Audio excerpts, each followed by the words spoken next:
Hermano, la palabra en el día de hoy viene de la segunda carta del apóstol Pablo a la iglesia de Corintios. Y vamos a estar leyendo del capítulo 6, al final del capítulo 6, hasta el primer verso del capítulo 7. Aquellos que no tengan su Biblia pueden seguir los versos en la pantalla. El apóstol Pablo le dice a la iglesia de Corintios: ¿en qué concuerdan el templo de Dios y los ídolos? ¿Por qué nosotros somos templo del Dios viviente? Como Él ha dicho, viviré con ellos y caminaré entre ellos. Yo seré su Dios y ellos serán mi pueblo. Por tanto, el Señor añade: salgan de en medio de ellos y apártense. No toquen nada impuro y yo los recibiré. Yo seré un padre para ustedes y ustedes serán mis hijos y mis hijas, dice el Señor Todopoderoso. Como tenemos esas promesas, queridos hermanos, purifiquémonos de todo lo que contamina el cuerpo y el espíritu para completar en el temor de Dios la obra de nuestra santificación. Esta es palabra de Dios. Yo los invito a que oremos todos juntos. Padre, te doy infinitas gracias por tu palabra. Te doy gracias por tus enseñanzas. Y te pedimos, Padre, que el Espíritu Santo, que sabemos que está aquí presente, abra nuestros corazones, abra nuestras mentes también para el mensaje que tú tienes para nosotros en el día de hoy. Sabemos que es un mensaje para cada uno y confiamos en que lo vamos a recibir, Padre. Te pedimos esto en el nombre de tu Hijo amado Jesucristo. Amén. Quiero comentarles que la abuelita de Annie, mi esposa, por parte de su mamá, de Clarita, que algunos de ustedes la conocen, ella se llamaba Isabel. Nosotros le decíamos Isabelita. Y la verdad era muy, pero muy querida con todos. Amorosa con todas las personas que iban a la casa, amorosa con toda su familia. Isabelita era realmente una persona muy, pero muy querida. Ella también amaba al Señor bastante. Y recuerdo una característica que ella tenía, y era que era obsesionada con la limpieza. Obsesionada absolutamente con la limpieza y con todo lo que pudiera llegar a venir a la casa por términos de la bacteria, por términos de que llegara a contaminar la casa, ¿no? Ese tipo de personas que probablemente, ustedes tienen a alguien en su familia que probablemente es así, ¿no? Y ella, por ejemplo, una de las cosas de las reglas que ella tenía es que si tú la ibas a visitar a la casa de ella y llegabas de la calle, lo primero que había que hacer era lavarse las manos. Lo primero que había que hacer era lavarse las manos, ¿no? Esa práctica yo no la tenía o yo no la tuve en Colombia cuando en mi familia. No nos lavamos las manos apenas llega uno a la casa de uno. Sí la lava antes de, pues, por supuesto, antes de comer o antes o después de ir al baño, pero nunca cuando llegábamos a la casa de regreso. Cuando tuvimos nuestro primer hijo, Andrés Felipe, en Bogotá, yo recuerdo que algunas veces Isabelita estaba visitándonos y estaba en la casa. Y yo llegaba del trabajo, a pesar de esa regla que yo había impuesto, a mí se me olvidaba lavarme las manos. Lo primero que yo iba es directamente, ay, gordo, ¿cómo está? A coger a mi hijo, tomaba a mi hijo, lo alzaba, e inmediatamente veía yo la mirada tanto de Annie como primero de Isabelita y también de Annie diciendo: lávese las manos, está tocando al niño, ¿cómo se le ocurre tocarlo así, sin lavarse las manos? En algún grado también mucho más alto, sabemos lo que implica, por ejemplo, no sé si haya doctores aquí, sabemos lo que implica que haya una operación en una sala de cirugía sin que toda la sala esté completamente sanitizada. Sabemos las implicaciones que tiene la bacteria. Sabemos que si un bisturí no está totalmente sanitizado, es posible que la persona pueda llegar incluso a morir debido a una infección, una bacteria que le llegue. Sabemos de la importancia de que nosotros estemos limpios en nuestro cuerpo. Tan es así que acuérdense aquí y en los Estados Unidos y en nuestros países y todos los que están viendo de otros países, nosotros sacamos la basura y sacamos la basura cada 3 días. ¿Por qué? Porque sabemos que nos puede contaminar, sabemos que al final nos puede llegar a afectar. Y la verdad, cuando a mí se me olvida o mi hijo se lo olvida, ya no está porque está en la universidad, sacar la basura, aquí en Houston, en verano, estamos hablando que no son 3 días, sino van a ser ¿cuántos días? 6 días que va a durar esa basura, o en el garaje o por fuera de la casa, pero va a ser horrible, va a ser complicadísimo y el olor va a ser muy fuerte entrar dentro del garaje. ¿Por qué? Porque contaminan, porque daña. Si somos tan cuidadosos con aquello que nos contamina en nuestros cuerpos, ¿por qué nosotros no somos cuidadosos con lo que contamina en nuestro espíritu? ¿Por qué como que renegamos y decimos, no importa? Quizás tengo estos defectos y quizás estoy salvo. En algunas circunstancias como cristianos también decimos, ya tengo la salvación, pero no nos procuramos en llevar a cabo un proceso de santificación y evitar que nos contaminemos desde el punto de vista espiritual. Y eso es precisamente lo que el apóstol Pablo le escribía a la iglesia de Corinto. ¿Por qué? Porque la iglesia de Corinto había empezado a volver otra vez a adorar ídolos.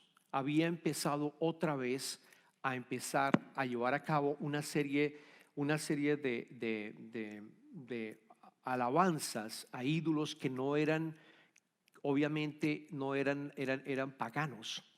Y la preocupación de Pablo era, tienen que hacer un esfuerzo, y su carta es un esfuerzo a evitar precisamente llevar a cabo esas prácticas y rechazar también a los falsos profetas.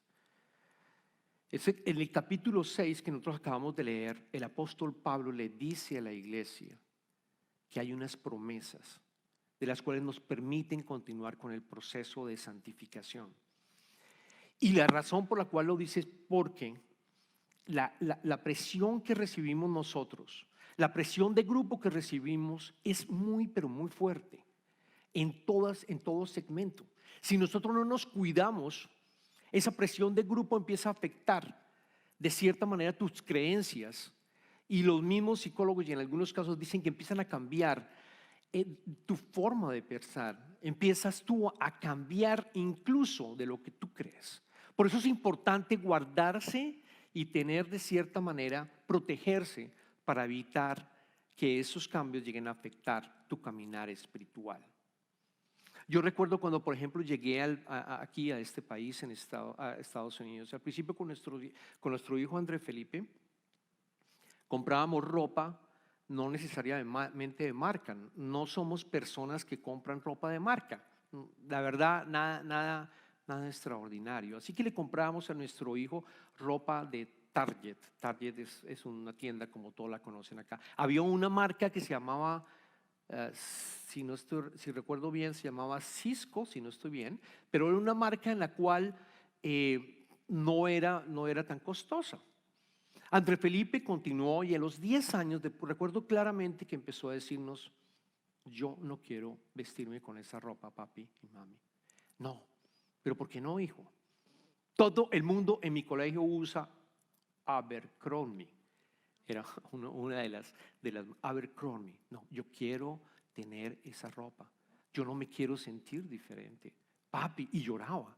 Y decía, no, yo quiero Abercrombie, yo no quiero irme con esta ropa. ¿Y qué pasó? La misma presión que nosotros recibimos, dijimos, bueno, cedimos a nuestro hijo, e internamente nosotros como padre cambiamos nuestra creencia de por qué teníamos que tener a cabo y comprarle ropa de marca, siendo que no era necesario hacerlo. Si nuestra creencia era que no era, cedimos al final. Cedimos, la presión de grupo hizo que cediéramos. Y al final, pues a Ana le tocó estar yendo a diferentes buscar de alguna manera cuando estaba en sale para poder adquirir esa ropa y que mi hijo pudiera estar tranquilo.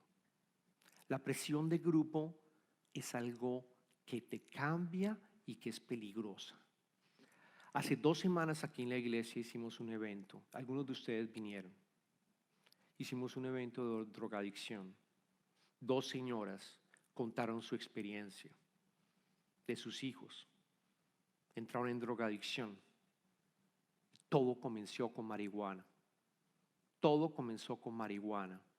¿Por qué? Porque decían y porque creen que está legal, porque creen que nosotros no vamos a estar afectados, y los jóvenes desafortunadamente lo aprueban, y de acuerdo a su personalidad y de acuerdo al ambiente en que están viviendo y que tanto nosotros tenemos relación como padres con los hijos, empezó a incrementarse esa parte nociva y el enemigo a trabajar y terminaron adictos. La verdad, brutal el testimonio de ellos. Dieron unos tips de lo importante que nosotros estemos con nuestros hijos en comunicación constante y con la palabra, que era algo que no habíamos escuchado. Durante toda su presentación no había un mensaje sobre Dios. Y la verdad fue chocante no escucharlo. Y es por eso que Pablo nos dice, tengan cuidado, escuchen estas promesas. Y las vamos a volver a leer nuevamente. Vamos a leer desde el versículo 16 nuevamente, el 7 y 1. Como él ha dicho, aquí está hablando Pablo y está hablando del Señor. Como él ha dicho, viviré con ellos y caminaré entre ellos. Yo seré su Dios y ellos serán mi pueblo. El pueblo, ustedes serán mi pueblo. Yo voy a estar entre ustedes, está diciendo. Está hablando de Ezequiel, está hablando del libro del Levítico también, donde nos está diciendo, voy a estar con ustedes. El Señor va a estar con nosotros. Salgan de en medio de ellos y apártense. ¿De quiénes? De los no creyentes. Apártense, no toquen nada impuro y yo lo recibiré. Y después otra de las promesas que dice, yo seré un padre para ustedes y ustedes serán mis hijos y mis hijas, dice el Señor Todopoderoso. Nos va a tratar como un padre, nosotros vamos a ser sus hijos y sus hijas, y Él va a estar con nosotros en todas las tentaciones y en todas las tribulaciones que llegamos a tener. Porque van a haber tribulaciones y es lo que vamos a continuar en la siguiente sección del sermón. Y lo más importante, como tenemos estas promesas, queridos hermanos, purifiquémonos de todo lo que contamina el cuerpo y el espíritu. Subrayen esa parte. Purifiquémonos de todo lo que contamina el cuerpo y el espíritu para completar en el temor de Dios la obra de nuestra santificación. Como cristianos, nosotros estamos llamados a santificarnos. No es solamente la salvación. Hay gracia también para que tú te santifiques y puedas experimentar el reino de Dios aquí en la tierra, para que tú vayas poco a dejar de pecar. No es un trabajo que tú lo haces solamente, no, es un trabajo de la gracia de Dios y de la obra del Espíritu Santo y también de la iglesia, que como hermanos todos nos ayudamos los unos a los otros. Para mí lo más importante, hermanos, y yo quiero dejarles un mensaje, es cómo manejas tú la tentación y cómo manejas tú las tribulaciones. Hay un libro que a mí me gustó bastante, es un clásico cristiano, se llama La imitación de Cristo, de Thomas Kempis. La imitación de Cristo, lo puedes encontrar en inglés o en español, no es muy largo, es un libro que está dividido, él lo llama 4 libros adicionales, son 4 subcapítulos. Y hay un capítulo específico que habla de cómo manejar la tentación. Porque yo creo que si tú sabes el poder que tú tienes con el Espíritu Santo y tú sabes cómo trabaja la tentación en tu vida, tú puedes empezar a trabajar para evitarlo. Y también vas a aprender la importancia y el beneficio que hay en la tribulación y también en la tentación. Thomas Kempis nació en Holanda, aproximadamente en en los años 1400, se volvió sacerdote ordenado en 1413 y se hizo parte de los monjes de los agustinos. Y él escribió y fue un director espiritual de varias personas. Y estuvo siempre escribiendo cuando veía progreso espiritual en cada uno de ellos. El libro es el producto de lo que les menciono. Y el capítulo sobre el manejo de la tentación es lo que vamos a estar mirando en el día de hoy. 4 puntos importantes. 4 puntos que espero se los lleven. El primero que decía Tomás Kempis. El primero. Estés alerta. Estés alerta. ¿Por qué? Porque las tentaciones siempre van a aparecer y las tribulaciones. Nosotros no estamos exentos de sufrir tentaciones o tribulaciones. No vamos a estar exentos. Apenas llega una tribulación o una tentación y la manejamos, gracias al poder del Espíritu Santo, aparece otra nuevamente. Va a aparecer, va a llegar muy pronto. Ten la seguridad que va a llegar. Es solo cuando estemos con nuestro Señor Jesucristo que no van a ver, porque vamos a estar en el nuevo cielo y en la nueva tierra. Estés alerta constantemente. Esto es una guerra. El caminar cristiano es una guerra espiritual. ¿Por qué? Porque está el reino de Dios que ya lo implementó con la primera llegada de Jesucristo. Ya tenemos el reino de Dios, ya lo tenemos. Pero por otro lado también está el reino de la oscuridad, del enemigo, de Satanás.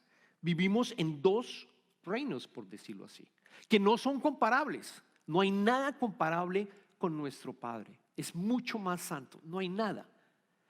Si ustedes se acuerdan cuando Jesucristo, por ejemplo, se encontraba con los demonios no podían hacer nada, al contrario se iban. Les decía, cállate, cállate, no hables. El poder es mucho más fuerte y por eso nosotros tenemos el poder y la gracia por poder manejar esas tribulaciones y esas tentaciones. Pero tienes que estar alerta, porque sabes que a pesar de ser cristianos, nuestra naturaleza pecaminosa nos hace a veces olvidar de eso. Desafortunadamente tenemos tentaciones y tentaciones que vienen a través de los niveles de sensaciones que tenemos, nuestros ojos, y lo vamos a mirar un poquito más adelante. Tenemos que estar alerta. El apóstol Pedro lo mencionó en su primera carta también. Leamos el capítulo 5, versículo 8-9. Practiquen el dominio propio y manténganse alerta. Subrayen, manténganse alerta. Su enemigo, el diablo, ronda como león rugiente buscando a quien devorar. Resístanlo, manteniéndose firmes en la fe, sabiendo que sus hermanos en todo el mundo están soportando la misma clase de sufrimientos. Resistámoslos, estemos alerta. Estemos alerta. Y no podemos ganar esta batalla solos nuevamente, es a través del Espíritu Santo. El segundo mensaje, estés alerta, el segundo mensaje, ¿de dónde vienen las tentaciones? Las tentaciones entran por la mente, dice Thomas Kempis, y yo estoy de acuerdo. Entran por la mente. Por supuesto, entran a través de nuestros 5 sentidos. Entran, por ejemplo, como decía el apóstol Juan, entran a través de los deseos de la carne. Sexualmente, quizás por hambre, por allí entra, porque lo tienes, pero al final llega a la mente. Lo segundo puede ser también por los deseos de los ojos.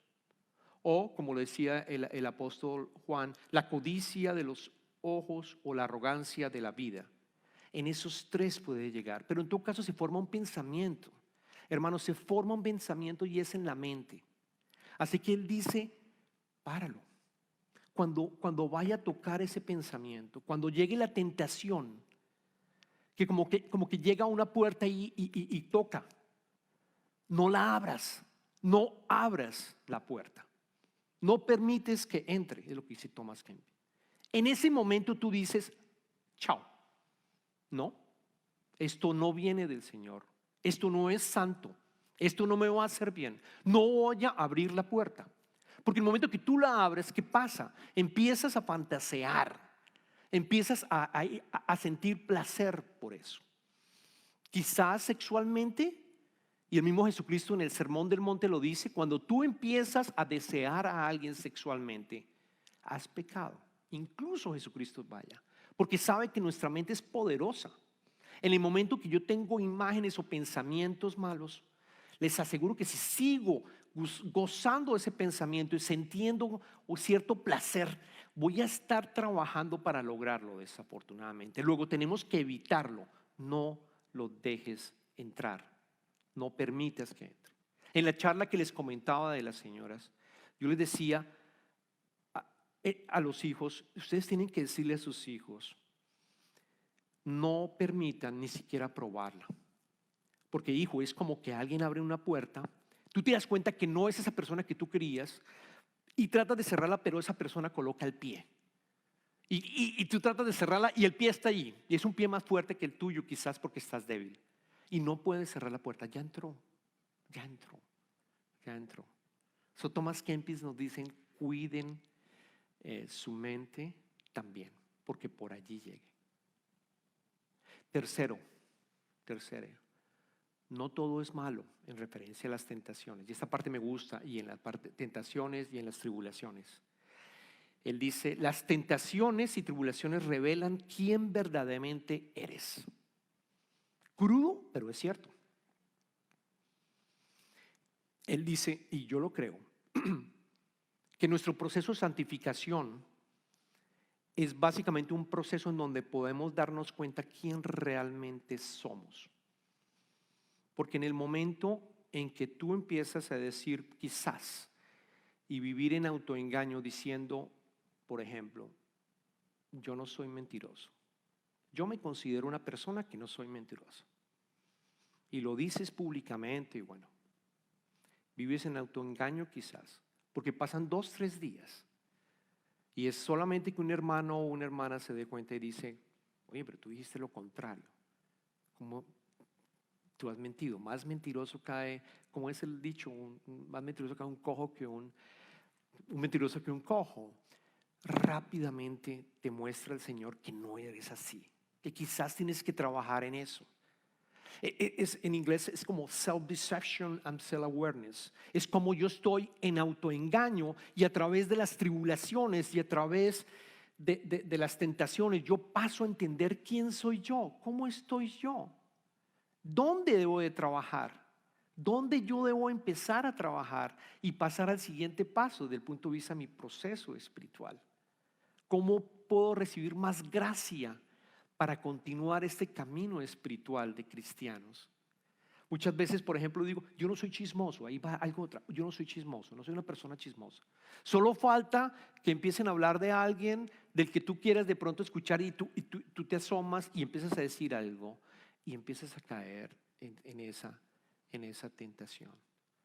Podríamos durar bastante. No tengo paciencia, es uno de los que también me afectaba. Yo lo he mencionado acá. No tengo paciencia. Yo me acuerdo, yo me considero una persona no paciente, decía. No, perdón, bastante paciente, decía. Solo faltaba que llegaba del trabajo o alguna circunstancia y mis hijos y brum, de una vez respondía, o mala Ani o a cualquiera de los niños. Pero fue a través de estar en una manera consciente de lo que estaba pasando, que yo me di cuenta que el proceso de santificación es precisamente trabajar en lo que yo me considero que no estoy bien y pedirle gracia y pedirle al Señor, ayúdame para realmente ser paciente en el día de mañana. ¿Y saben qué pasa? El Espíritu Santo le empieza a uno a decir. Antes de que tú respondas, uno como que ya hay unos milisegundos que uno alcanza a recibir, es el Espíritu Santo. Y ahí tú puedes tener dominio propio y puedes tener dominio y empezar a hacerlo. Es entrenamiento. El camino espiritual requiere entrenamiento para poder realmente hacer un proceso de santificación a través del Espíritu Santo. Miren la vida de Pedro, por ejemplo. Uno mira la vida de Pedro, podríamos hacer un sermón completo. Pero Pedro tenía una personalidad fuerte. Jesucristo decía algo y ahí mismo Pedro intervenía. Jesucristo les dijo incluso en la última cena, ¿recuerdan cuando dijo, todos ustedes van a dejarme? Pedro, no, todos podrán dejar, pero yo no te voy a dejar. Jesús le dice, antes de que cante el gallo tú me vas a negar 3 veces, me has negado 3 veces. Continuamente Jesucristo trabajando en la personalidad de Pedro. Porque saben que si Pedro hubiera ido al ministerio, no hubiera amado a los demás. Con esa personalidad quizás no hubiera podido amar bien a los demás. Y es el llamado también a nosotros. ¿Quieres amar a tu hermano? Trabaja primero en ti. Empieza a hacer este proceso. Sócrates decía, una vida no examinada es una vida que no vale la pena vivirla. Una vida no examinada es una vida que no vale vivirla. Las tribulaciones te muestran quién eres realmente. Y el último punto es: no te desesperes. Dios está contigo. Confía, ten fe, ten fe. Tenemos el poder del Espíritu Santo para cambiar. Confía en Él. Y son las promesas que acabamos de escuchar del apóstol Pablo. Yo soy tu padre, tú eres mi hijo, tú eres mi hija. Yo voy a estar contigo, confía en mí. El apóstol Pablo en la primera carta de la iglesia, porque él escribe varias cartas que solo se encontraron estas dos, pero él escribe varias cartas. En la primera carta le dice en el capítulo 10, versículos 12 a 13: por lo tanto, si alguien piensa que está firme, tenga cuidado de no caer. Ustedes no han sufrido ninguna tentación que no sea común al género humano. Pero Dios es fiel y no permitirá que ustedes sean tentados más allá de lo que pueden aguantar. Ojo, no permitirá que ustedes sean tentados más allá de lo que puedan aguantar. Más bien, cuando llegue la tentación, Él les dará también una salida a fin de que puedan resistir. Es una promesa de que vamos a tener la posibilidad de salir incluso de una tentación que decimos, aquí voy a caer, aquí, ¿cómo salgo de esto? Te va a dar la oportunidad de poder salir y poder resistir. Ese es el cuarto mensaje. Y yo quisiera, hermanos, que durante las próximas semanas, ahora que estamos, esta es la tercera semana de la Cuaresma, todavía hay semanas para continuar en este proceso de acordarnos de la de la muerte de nuestro Padre, la pasión la pasión y muerte de Jesucristo. Pongámoslas en práctica. Poco a poco, pongámoslas en práctica. Que el Espíritu Santo nos permita ver cómo estamos y ponerlas en práctica. Las voy a volver a colocar las 4 para que lo recordemos. Primero, estés alerta. Las tentaciones entran por la mente. Las tentaciones y tribulaciones revelan quién verdaderamente eres. Y no te preocupes, Dios está contigo. Oremos.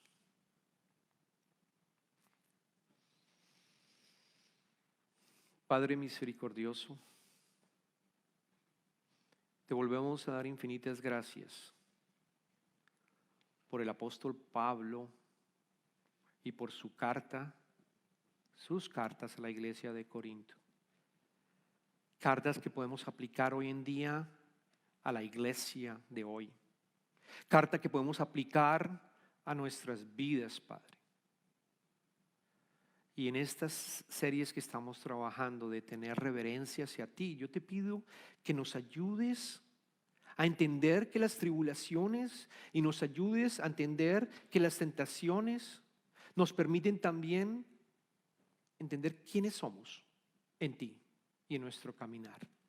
A pesar de ser dolorosas estas tribulaciones y estas tentaciones que a veces caemos y caemos, ayúdanos con tu poder y tu gracia para que podamos ser transformados poco a poco en ti, en tu Hijo Jesucristo, que vino a este mundo para demostrarnos cómo vivir esta vida en tu reino. Ayúdanos a ser como Cristo, que ayudarnos a santificar día a día. Te pedimos esto en el nombre del Padre, del Hijo y del Espíritu Santo.